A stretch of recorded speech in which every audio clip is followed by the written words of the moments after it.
Putin has a dream. It's a really massive dream. So massive, it's the size of the Soviet Union. Yes, the massive nation that broke up into 15 countries and still had one part, Russia, as the largest nation in the world. And Russia stretches over 2 continents, Asia and Europe. And the nations that broke out of it are still under its shadow. This is the Russian sphere of influence, and it ignites the dream of Putin. Powers around the world have tried to snatch the Russian sphere of influence from it, but Russia has always remained strong, like a big brother. And every now and then, difficult circumstances have reminded the little siblings why they need the big brother and why it is only the big brother who will come to their rescue. The same is now happening in Sovietistan. Hi, and welcome to TFI Global, the foreign affairs and geopolitical analysis arm of the TFI Media Group.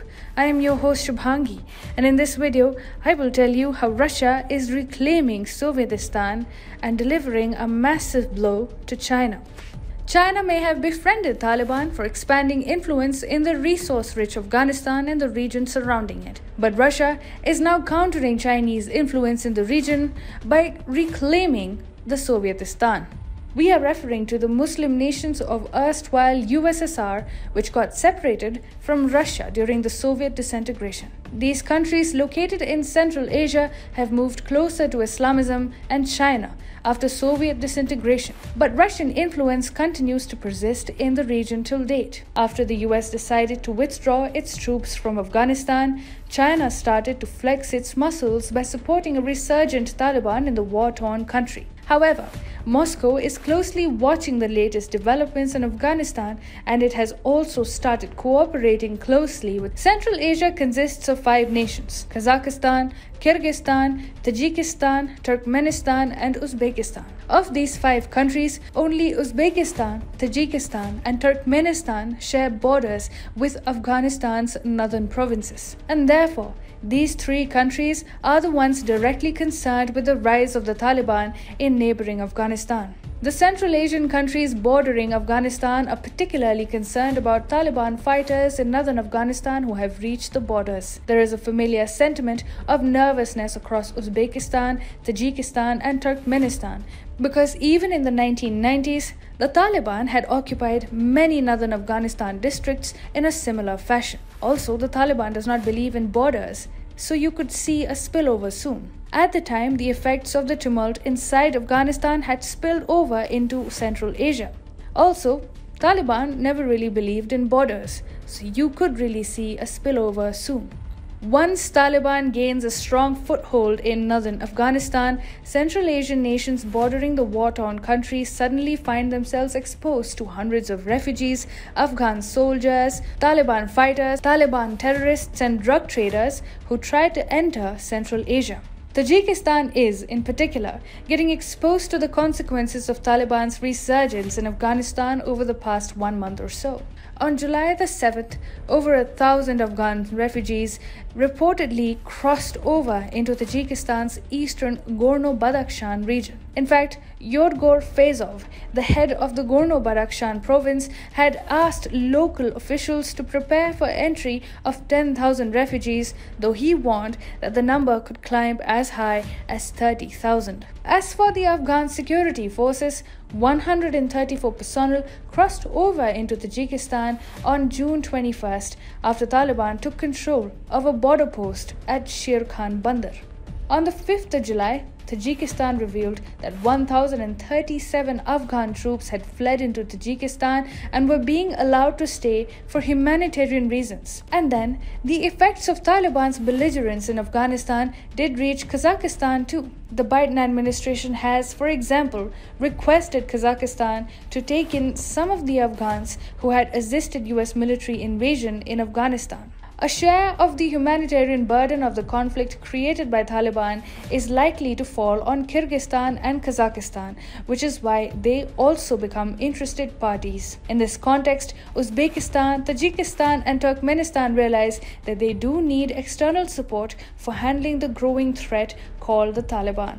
And when it comes to security assistance in Central Asia, the region becomes Russia's exclusive sphere of influence. And Russian President Vladimir Putin is not letting this opportunity go. And over the past 1 month so, Moscow has encouraged cooperation with Central Asia in light of Taliban's increasing influence. On July the 16th, the foreign ministers of Russia and 5 Central Asian nations issued a joint statement on the developments in Afghanistan. The participants noted that the situation in Afghanistan is a source of deep concern due to the withdrawal of foreign troops from that country and the subsequent escalation of hostilities between government forces and the Taliban, especially in the northern provinces bordering on the Central Asian states. The references to northern provinces made it clear that Russia and Central Asian nations are worried about the effects of the terror organization's activities spilling over into their territory. The joint statement by Russia and the 5 Central Asian nations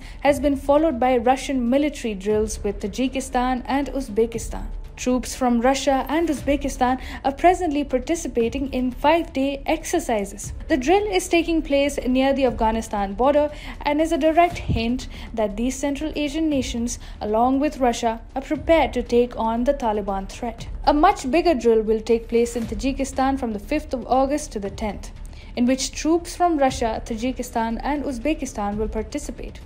The nature of these drills is to test the capability of military forces to tackle a civil war-like situation associated with the terror group in Afghanistan. Tajikistan's defense ministry said that the drills will include 300 armored vehicles, 25 combat and transport helicopters, apart from declaring undisclosed number of fighter aircraft, bombers and artillery. The kind of equipment being deployed seems tailor-made to handle this rogue terror organization in Afghanistan. Russia's military drills and cooperation with the Central Asian nations is entirely aimed against China's increasing proximity with the same terrorist group. To be precise, Taliban has gone as far as saying that China is a friend of Afghanistan. In fact, a Taliban delegation led by Mullah Abdul Ghani Baradar even held discussions with Chinese Foreign Minister Wang Yi in a clear display of camaraderie between Beijing and the terror group. China is coordinating with the terror group even at the cost of regional stability, and now Russia is coming out to rescue the region. Russia is involving all 5 Central Asian nations in its broad strategy to preempt any spillover effect likely to be created by the Afghan terror group's aggression within Afghanistan. Moscow is reviving its Soviet-era ties for the purpose. In fact, Russia already maintains very good relations with Tajikistan and enjoys ample military presence with a magnificent base in the Central Asian country. On the other hand, ties had turned frosty between Uzbekistan and Russia after the Soviet disintegration. Chinese investments in Uzbekistan have been another factor that have created a gulf between the two countries, but it seems that with Taliban knocking at its doors, Tashkent is actually looking out for better ties with Moscow.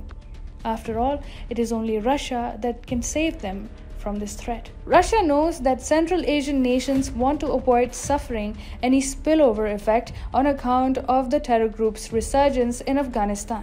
And therefore, Putin is giving them all the security assistance they want. This also furthers his strategy to reclaim the Sovietistan of the Soviet era, countering both China and the terror group in Afghanistan.